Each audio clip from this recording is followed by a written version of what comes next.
며칠 전부터 보도되기 시작한 국회의원들의 갑질 논란. 사태가 일파만파 커지면서 고위직 자제들의 불공정한 취업 실태들이 속속 드러나고 있습니다. 현대판 음서제도라는 말까지 회자되고 있는데요. 장성호 건국대 교수, 민영삼 포커스 컴퍼니 전략연구원장 나오셨습니다. 두 분 어서 오십시오. 네, 안녕하세요. 장 교수님. 네. 사실 이번 일이 아는 듯 이미 공공연한 비밀처럼 이렇게 됐던 건데 그것이 수면 위로 좀 갑작스럽게 좀 튀어나온 느낌도 있고 또 이것 외에 다른 국회의원들도 좀 가슴을 좀 졸이면서 보시는 분들이 있을 텐데 이번 사태 어떻게 평가하고 계십니까? 인류가 존재하고부터 부패라든가 권력이 존재하는 한 이런 것들이 계속 있어 왔을 겁니다, 아마.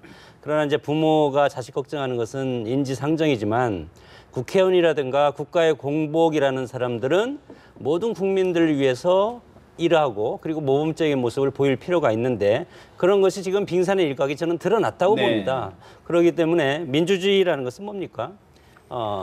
예를 들어서 독재라든가 전체주의라든가 이런 것과 틀린 것이 자유와 평등의 두 정신을 가지고 공정한 경쟁을 통해서 사회의 각 시스템이 자유롭게 그리고 자동적으로 돌아가는 것이 민주주의 시스템인데 그런 것을 봤을 때 특히 최근에 청년 일자리가 상당히 어렵고 이런 상황에서 가장 중요한 그 취업 문제를 가지고 이것이 자극적으로 국민들한테 노출이 됐기 때문에 국민의 비판이 한 10배, 100배 정도 더 강한 것 같고 그 칼막스라는 사람이 유적 소외라는 말을 썼습니다. 이것은 뭐냐면 국회의원들이나 선량들은 투표할 때만 국민을 왕으로 모시고 투표가 끝나면 국민들을 유권자를 노예로 생각한다. 이런 것이 이제 유적 소외라는 말인데 그런 것을 봤을 때 우리 정치가 아직은 멀었다. 그리고 정치 개혁이라고 제도 개혁이라든가 이런 걸 하지만 그것은 어떻게 보면 자신들이 기득권 유지하는 차원에서 하는 것이지 과연 국민을 위해서 정치 개혁을 한다는 말을 국민들이 누가 지금 이것을 인정을 하겠습니까? 그런 측면에서 봐서 비판받아도 마땅하다고 봅니다. 제가 보기에는 이건 국회의원의 어떤 특권의식, 윤리 도덕의 문제를 넘어서 범죄 행위다. 그 100만 청년 실업자들의 이 생존의 문제를 아주 위협하는 실질적인 범죄 문제가 아닌가. 윤호도 의원 같은 경우에 본인이 인정을 했기 때문에 어떤 그 변호사가 그런 얘기를 해석을 하시더라고요. 이건 자식을 통해서 우회적으로 2년간 뇌물을 받은 거다. 그 업체는 국회의원을 보고 취업을 시켰기 때문에 2년간 그 변호사가 받은 월급은 바로 뇌물일 수도 있다라고 하는 거 범죄 행위다. 이런 차원에서 이 전 국민에게 공분이 일어나고 있는데 그러면 이 문제를 어떻게 해결해야 되느냐? 그렇죠. 본인들이 이제 구조적인 문제는 하지만 우선 이런 그 분노를 사는 일을 하는 본인들이 다음에 저는 하루빨리 이 불출마 선언을 하고 그다음에 당에서도 본인들이 하지 않으면 각 당의 지도부에서 선제적 조치를 취해야 국민들의 마음을 좀 쓰다듬을 수 있지 않을까 그렇게 생각을 하고 그다음에 김태원 의원은 여당의 김태원 의원은 지금 부정하고 있는데 하늘도 알고 땅도 다 압니다. 바로 이 김태원 의원의 지역구의 앞전 지역구 국회의원이었던 18대 국회의원이었던 분이 그 법률구조공단의 이사장이었어요 당시에. 그리고 두 분이 친하다고 본인도 인정했지 않습니까? 오히려 더 발뺌하지 말고 인정하고 쿨하게 저는 그 처벌을 받아야 된다고 생각합니다. 이 파주에 있는 LG그룹은 과거에 그것을 중국으로 가려고 했는데 노무현 정권이 쓰자마자 중국으로 가려고 하는 그 기업을 사실은 새정치민주연합의 전신이 노무현 대통령이 이것을 파주로 유치한 거 아닙니까? 그랬을 때 파주로 유치해서 지금 새정치민주연합 윤호동 의원이 거기 국회의원인데 그것을 했다는 것은 과거의 어떤 업적에 대해서 저는 어떤 그 손상을 흠을 내는 것이다. 흠결을 냈다고 봅니다. 사실 또 물론 취업을 청탁하는 분들도 문제지만 사실은 청탁을 받아주는 기업이라든가 어떤 단체 역시도 무엇인가 반대급부가 있기 때문에 그런 거 아니겠습니까? 그런 부분에 대한 제재라든가 그런 건 어떻게 해야 될까요? 반대급부를 생각하고 주는 게 바로 뇌물 아닙니까? 그게 선물하고 엄연히 구분되는 거죠. 근데 기업의 입장에서는 그 당하는 입장에서는 생각해 보세요. 그 기업만 해도 각종 금융기관의 지원을 받으려면은 그 금융기관을 관리 감독하는 게 바로 국회 아니겠습니까? 국회에서 국회의원들이 아니면 권력자들이 부탁을 하면은 자연히 들을 수밖에 없고 또 기업 입장에서는 나쁘게 표현하면은 윈윈이에요, 윈윈. 누이 좋고 매부 좋고 서로 하겠다는 이런 아주 현대판 음서 제도가 아주 암암리에 퍼져 있는데 이거 도려내야죠. 수요와 공급의 원리죠. 예를 들어서 이제 권력에 줄을 선다는 말이 있지 않습니까? 또 다른 말로 하면 보험을 든다는 말도 보험. 있습니다. 네. 예. 그것이 이제 우리의 일상생활에 이제 회자되는 말인데 그만큼 우리 정치권이 또 질타를 받게 되는 것이 우리 정치가 여러 가지 사회 곳곳을 지배를 너무 많이 하고 있다. 이렇게 예를 들어서 신문에 봐도 1, 2, 3, 4면이 우리는 정치 얘기 아닙니까? 네. 그러나 이제 미국 같은 경우 보면은 정치 얘기가 일부분으로 이렇게 돼 있고 각각의 역할, 뭐 경제활동이고 이렇게 되는데 우리는 먹을 파이가 너무 작기 때문에 그리고 다이내믹하지 않습니까? 그래서 정치가 너무 많은 부분을 지금 지배하고 있는 그런 것이 참 문제라고 봅니다. 하긴 지금 이제 우리 정치권이나 사회, 노동계의 이제 이슈가 청년 일자리 창출, 노동 개혁 이 두 개가 좀 화두이지 않습니까? 그런데 이번 문제가 노동 개혁 추진하는데 어떻게 악영향이 될까요? 아니면 가속도가 될까요? 어떻게 보십니까? 그러니까 결국에 대통령이 그 노동 개혁은 바로 일자리 창출인데 일자리 네. 창출 중에서도 결국에 임금 피크제하고 연결되어 있는 청년 일자리입니다. 새내기들 신입 사원들 얼마나 많이 늘려주냐가 굉장히 중요한 문제 아니겠습니까? 그게 생산성을 더 높이고 하는 부분인데 그런 부분에서 주도적으로 해야 네. 될 여당은 물론이지만 야당도 주도적으로 해야 될 건 내년 총선을 위해서뿐만이 아니라 진정한 국민을 위해서 그 부분을 해야 되는데 네. 바로 그걸 갖다가 제도화하는 권력을 쥔 국회의원들이 이런 생각을 하고 있기 때문에 국민 불신이 완전히 커지는 거죠. 그래도 지금 노동계가 어찌 보면은 사실은 정부에서는 상당히 반사 이익을 보는 것 같아요. 그 야당 의원들이 더 이상 발목 잡지 말고 정부 하자는 대로 하라라는 그런 여론이 형성되는 그런 측면이 있습니다, 지금. 오히려 힘이 실릴 것이다. 장 교수님 어떻게 보십니까? 근데 뭐 어떻게 보면 이것이 이제 휘발성 있는 사태가 됐고 그리고 선거 직전에 터진 거 아닙니까?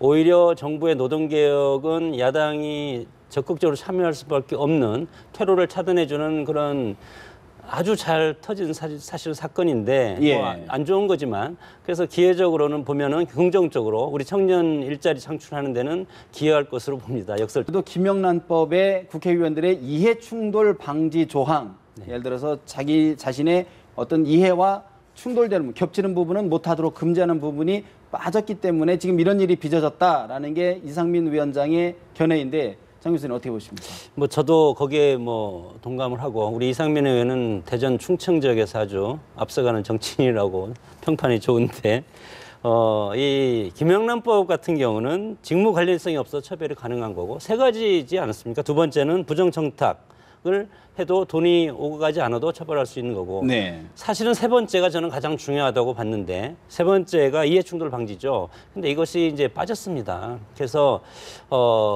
예를 들어서 우리가 양복을 입고 갓을 쓰는 그런 김영란법이 된 것이 아닌가. 본질에서 많이 빗겨난. 그리고 규제가 너무 광범위하지만 구체적으로 규제할 수 있는 것이 없고 그렇기 네. 때문에 중요한 것이 선의의 피해자가 생길 가능성이 많아졌습니다. 예를 들어서 농민이라든가 네. 그리고 우리 앵커분 같이 이제 기자분이라든가 이렇게 해서 어떤 견제할 수 있는 분들 그리고 음지에서 일하는 분들이 이 법으로 인해서 피해를 받으면 이것은 올바른 법이라고 할 수가 없지 않습니까? 네. 그래서 이런 것들은 예를 들어서 뭐 초과상칸 뭐 벼룩 잡으려다가 초과상칸을 태우는 네. 그런 뭐 우를 범하지 말라는 말도 있지만 지금 이런 문제점이 제기가 되고 있는 상황에서는 이것을 국회에서 다시 재심의해서 이것을 좀 더 보완을 네. 하든가 아니면 좀 시행 시기를 1년 6개월에서 더 훨씬 더 뒤로 해서 더 우리 사회 분위기를 보든가 네. 그런 양당 간의 결단을 해야 된다고 봅니다. 민 원장님 어떻게 보십니까?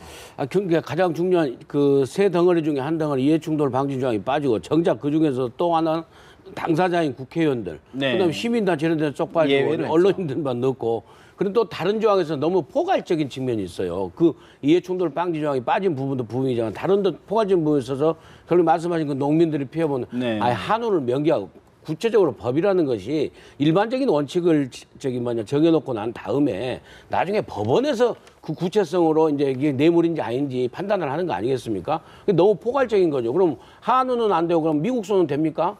그렇지 않습니까? 저는 그래서 어찌됐건 간에 한 번도 시행 안 한다는, 네. 안 해봤다는 그런 명분이 있긴 하지만 그래도 이양할 바에는 다시 개정을 좀 해서 하는 게 좋지 않냐. 저는 그런 생각을 갖고 있습니다. 손질을 해서 좀 완벽하게 해보자 그런 말씀이시고 화제를 좀 한번 바꿔보겠습니다. 어제 국회 정치개혁특위에서 국회의원 정수를 300명으로 동결하자 그리고 뭐 지역구 의원들은 선관위 산하의 선거구 획정위에 맡기겠다. 이렇게 일단 합의를 했는데 장 교수님 어떻게 보십니까? 뭐 이렇게 뭐 시간이 타임라인이 급박한다고 하는데 저는 시간이 지금 너무 많이 남아 있다고 봅니다. 우리 국회가 하루 이틀 전에 벼락치기해서 항상 하는 그런 습관이 있기 때문에 300명은 애초에 300명이라고 저는 이제 결정하리라고 이제 보고 네. 국민들이 지금 뭐 방금 뭐 이 취업 청탁 관련해서뿐만이 아니고 여러 가지 국민을 질타하는 국민의 목소리는 하늘을 찌르고 있지 않습니까? 정치 불신인데 거기에다가 지금 새정치민주연합 혁신에서 469명 그 인원이 딱 불을 붙이면서 국회의원 정수 그리고 선거구 획정 물론 뭐 헌재에서 헌법 불합치가 네. 났기 때문에 선거구 획정은 지금 해야 됩니다. 해야 되지만 300명은 이미 고정이 되어 있는 것 같고 모르겠습니다. 299명이 될지. 그러나 비례대표 자체도 저는 네. 물론 직능 대표성이 필요하지만 예. 지금까지 역대 각 정당에서 비례대표를 임명하는 걸 봤을 때 직능 대표성보다도 어떤 예를 들어서 대선 후보라든가 대표한테 충성심이 강한 사람을 우선권이 있는 물론 그분들도 직능 대표성은 있습니다. 있지만 그런 것으로 활용할 수 있는 악용이죠. 악용하는 네. 사례가 많았기 때문에 어차피 300명이라면 그리고 헌재에서 헌법 불합치가 났다면 지역구가 늘어납니다. 이대 일로 해야 늘어나면 되니까요. 그만큼 네. 비례대표가 줄어들 수밖에 없는 그렇지만 새누리당이나 새정치민주연합이나 새로운 신당이나 또 다른 당에 나올 가능성도 있기 때문에 이런 당에서 우리 당이 비례대표 의석은 줄였지만 각 지역의 전문성 있는 의원들을 몇 석 우리가 공천을 하겠다. 이것을 선언적으로 하면 국민들한테 그만큼 더 표를 얻을 수 있는 전략이 될 수도 있다고 봅니다. 현 제도로도 충분히 보완할 수 있다. 예, 충분히 이런 보완할 수 말씀이신데 근데 현재 지금 선관위가 내놓은 안은요, 그 비례대표 100명에 그 지역구원 200명으로 내놨습니다. 그 안으로는 이게 법원이 내린 판결을 충족시킬 수가 없죠. 네. 그렇기 때문에 결국에 여야가 짬짬이로 선관위한테 밀어버린 게 아닌가. 그러면서 선관위 산하에서 그 선거구 획정위원을 둔 게 언론 보면 공정성, 객관성을 담보해낸 것 같지만은 선관위 안 들어가면 계속 선관위 또 압력을 여야가 각자 넣으면은 그게 될 가능성이 있기 때문에 좀 걱정이 됩니다. 그런데 어찌됐건 간에 네. 법원의 판결에 따라서 그 2대1 그걸 맞춰야 되고 그래서 이참에 저는 개인적으로는 비례대표를 없애고 아예 없애고 지역구에 출마하는 후보들에게 그 전문성, 직능성을 갖다가 있는 후보들을 그 지역에 공천을 주면 되지 않겠습니까? 그래서 네. 더 중요한 것은 공천권을 이 특정 계파, 특정인이 그 계보 보수가 갖고 있는 이 문제를 해결하는데 여야 정개특위에서 같이 해야 되지 않나. 저는 우선 그 생각을 먼저 합니다. 저도 비례대표 없애는 건 지금 상황에서는 찬성인데 예. 거기다 더 하나 덧붙이면 전략공천도 전혀 각 당에서 하지 않는 걸로 전략 공천조차도 이렇게 대국민 네. 선언을 하면 개파에 줄쓸 필요도 약간은 좀 적어질 것 같고 그러나 뭐 지금 새정치민주연합에서는 20% 한다고 못을 박아놨고 지금 새누리당은 아직 거기에는 아직 이제 논의가 없기 때문에 어떻게 될지 모르지만 비례대표가 있기 때문에 전략공천이 있는 거고 그리고 네. 개파에 줄 서고 그리고 특정 지역, 특정 개파, 특정 라인 이런 보수 정치가 판을 치는 거 아닙니까? 그런 단점이 있는 것은 뭐 틀림없는 일이지만 우리 정치의 또 하나의 고질적인 병폐가 지역구도, 지역주의 선거 아니겠습니까? 그런 걸 하다 그러면 사실은 선거 제도를 좀 바꿀 필요가 있다. 그게 이제 뒷받침되지 않고 비례제도가 줄을 경우에 좀 더 심화되는 것 아니 이런 우려가 있는데 어떻게 보십니까? 근데요, 지금 헌법 구조를 바꾸는 거죠. 선거 네. 제도를 바꾸는 것은 불가능합니다. 이미 8개월밖에 안 남지 않았습니까? 이런 시기가 아주 짧게 다가와 있는데 예.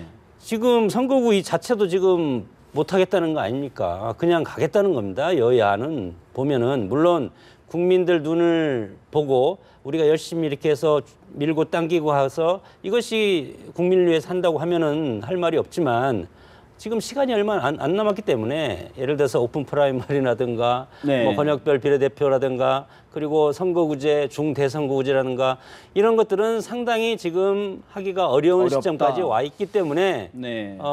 이번 선거는 저는 현 구도대로 소선거구제로 갈 수밖에 없는 상황이 아닌가. 단지 예를 들어서 비례대표제를 없앤다든가 뭐 그럴 경우에는 가능한 새로운 변화가 있겠지만 비례대표를 유지하고서는 변화를 주기는 어렵다. 그런 네, 말씀이신데요. 그렇습니다. 그렇죠. 저도 그렇게 봅니다. 동의를 하고요. 그러니까 네. 결국에 이 그 후보자들을 공천한 데서 후보자들에게 직능성, 전문성을 부여하면 된다. 그러면서 지역 대표성을 같이 해야 된다. 근데 가장 중요한 다시 말씀드리면 누가 공천을 하느냐가 가장 중요한 거죠.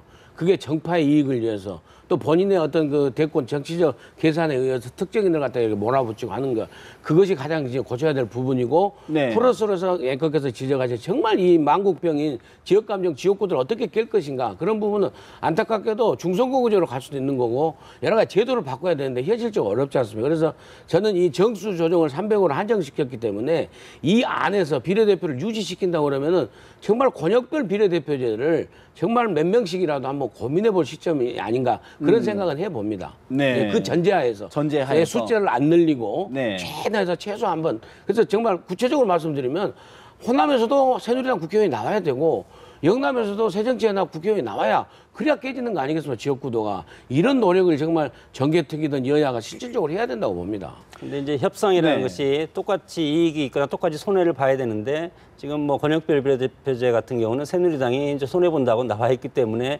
이 핑계 접행이 돼서 새누리당이 받지 않을 거 아닙니까? 그래서 그리고 지금 상황이 안 좋은 것이 내년 총선 끝나고 바로 대선이 있기 때문에 각 당의 대선 주자급들이 대선을 치르기 위해서는 자기 밑에 국회의원이 있어야 됩니다. 네. 현실적으로. 그래서 이번 총선은 각 계파가 몇 석을 차지하냐, 당내 투쟁이.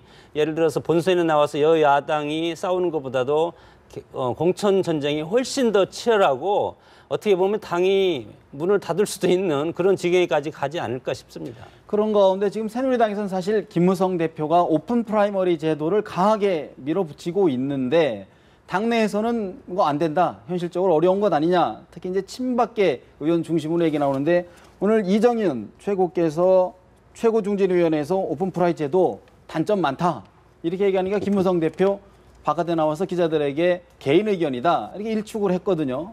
위원장님 어떻게 보십니까? 저는 친박들이 정신 차려야 된다고 보거든요. 개인적으로 구체적으로 말씀드려요. 지금 그럴 때 아니고 가장 중요한 것은 물론 오픈 프라이머리가 한계점이 여러 가지가 많이 있습니다. 그럼에도 불구하고 지금 가장 문제가 된 정파의 이 만국병인 공천권, 특히 동공천까지 하지 않습니까? 여당은 그걸 안 하고 정말 국민들에게 공천권을 돌려주겠다는 게 그나마 현실적인 안이 오픈 프라이머리이기 때문에 이건 누가 뭐라고 그래도 전면적으로 받아들인 것이 저기 국민들의 이익의 관점에서는 옳다라고 지금 보고 있습니다. 예. 그걸 어떤 친박의 정파적 이익에서 어떻게든 자기 사람들을 갖다 많이 하려고 공천 학살을 안 당하려고 하는 그런 것은 국민적 그 공감을 받기 어렵다고 저는 봅니다. 어떻게 보십니까? 김무성 대표가 과거에 이제 공천 탈락의 아픔이 있었기 때문에 오픈 프라이머리가 본인이 이제 아무튼 선호하는 네. 것으로 돼 있고, 첫째는 출발점이 거기 아닙니까? 그리고 두 번째는 청와대의 공천 개입을 막고자 하는 것도 있을 것 같고, 그리고 이제 세 번째는 정말 이것이 어떤 정당의 공천 개혁이 가능할 수도 있겠다는 네. 그런 것이 이제 오픈 프라이머리인데, 사실 정당의 주인은 당원이 아닙니까? 미국식으로 얘기하면 코커스인데 우리는 코커스를 해야 옳다고 봅니다. 하려면 당원 중심의 코커스를. 네. 왜냐하면 우리는 지구당이 없지만 지구당을 대체할 수 있는 지역위원회가 엄청나게 튼튼하게 해방 이후 지금까지 버텨왔고, 각 지역에 보면 각 정당의 아주 극렬 당원이 엄청나게 많습니다. 각 지역을 대표해서도 있고, 그래서 그런 당원이 존재하는 이상, 그리고 중앙당에서 당대표의 권한이 엄청나게 크지 않습니까? 이랬을 때 과연 오픈 프라이머리를 하면 네. 중앙당도 필요 없고 진성당원도 필요 없고 국민들한테 맡기면 정당이 왜 있는지, 그러기 때문에 그러면 중앙당 먼저 저는 네. 김무성 대표가 오픈 프라이머리를 한 진정성이 있다면 대표 중앙당을 없애고 순수하게 선거 때마다 미국식으로 가자, 그렇게 먼저 제의를 해야 될 것 같고, 지금 새누리당 친박에서 다수를 차고 있는 지도부 아닙니까? 네. 이러기 때문에 과연 이것을 밀어붙일 수가 있을까? 물론 지난번에 그 원내 대표 원내 회의를 통해서 네. 의원총회를 통해서 이걸 당론을 채택을 정했습니다. 했죠. 정했지만 당헌 단계에 들어가지는 아직 못했거든요. 당헌 단계에 들어가면 중앙위원회를 통과를 해야 되고 여러 가지가 있는데 이것이 직접적으로 공천과 맞물려 있기 때문에 네. 과연 이것을 밀어붙일 수 있을까? 그러면 잘못하면 마지막에 가서는 지도부가 와야 되고 비대위로 갈 가능성도 있다고 봅니다. 한 가지만 더 짚고 짧게 넘어가 보겠습니다. 금태섭 전 새정치연합 대변인이 사실 오늘 안철수 의원의 저격수로 나선 꼴이 모양새가 됐는데 위원장님 어떻게 보셨습니까? 우선 책 내용에 있어서 예. 정말 소문대로 안철수 의원이 그 박모 그분을 갖다 이렇게 비선으로 썼다는 것이지 시골의사 그, 박경철 의사를 예, 얘기하는 그 겁니다. 썼다는 것이 사실은 제가 봐도 사실 좀 충격이고 안철수 이 부분 앞으로 나가는데 극복해야 된다라는 점을 전 지적하고 싶고요. 예. 그다음에 왜 이 시간에 이런 시점에 금태섭 이런 책을 썼는가? 저는 금태섭의 어떤 저희 아무리 그 좋은 의도를 가지고 썼다 하더라도 책 내용을 보면은 결국에 다 까발리는 게 된다. 네. 그래서 결국에 같이 함께 가야 될 그런 그 같이 일했던 사람들에 대해서 너무 이렇게 상처를 주는 내용이 아닌가 하는 저는 비판적인 시각에 점수를 주고 싶습니다. 장 교수님 어떻게 보십니까? 살다 보면 여러 가지 인연도 많고 금도 넘지 못할 금도도 있는데 아무리 정치라고 하지만 같이 동지적인 입장에서 한때를 갔는데 그리고 우리가 아무리 부부라든가 가족이라도 얘기하지 않아야 될 것이 있는데 그것을 저는 얘기를 했다고 봅니다. 그래서 뭐 어디 가든지 비선 라인은 다 있는 거 아닙니까? 뭐 예를 들어서 박근혜 대통령도 비선 라인 때문에 한동안 곤욕을 네. 치렀듯이 그러나 금태섭 지금 가장 측근이라고 했던 분이 저런 것을 쓰는 것은 과연 저것이 자신의 총선용인가? 네. 그랬을 때 자기 주군한테 칼을 들이댐으로써 자기가 어떤 공천이라든가 선거에서 유리한 점이 있을까? 저는 뭐 예를 들어서 노이즈 마케팅이라고 해도 너무 센 노이즈 마케팅을 썼다고 봅니다. 정치 더 이상 올바른 것 같지 않다는 총평인 것 같습니다. 오늘 말씀 여기서 줄이겠습니다. 두 말씀 고맙습니다.